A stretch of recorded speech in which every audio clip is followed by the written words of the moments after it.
اكو شيء ما تعرفونه صار اليوم بملف خور عبد الله، بعيدا عن الارقام والخرائط والاحداثيات.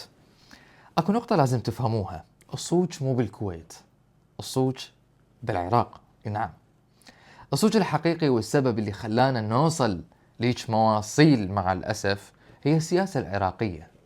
شلون دولة صغيرة مثل الكويت قدرت تخلي كل مجلس التعاون ومصر والأردن يوقفون وياها بكلمة واحدة ضد العراق، مع العلم نص هاي الدول عايشة على خيرات العراق، والعراق صاحب الفضل عليها من فوق لجوه.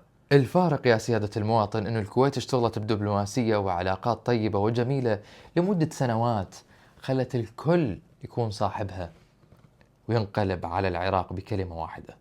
احنا مشكلتنا مو بالحدود، مشكلتنا بعلاقاتنا الخارجية اللي صارت صفر الآن بسبب الانشقاقات. ناس تابعة لإيران، ناس لتركيا، ناس للخليج، وناس لأمريكا. هذا التشتت هو اللي خلى العالم يتخاذل ويا العراق. الصوت مو بالخرائط المودعة بالأمم المتحدة، الصوت بحكومات متعاقبة ما عرفت تبني هيبة وسيادة للعراق، وموقف موحد يحترم الجار قبل الغريب. قبل ما نعتب على الجيران خلونا نعتب على اللي ضيعوا هيبة الدولة بالتبعية والتفرقة.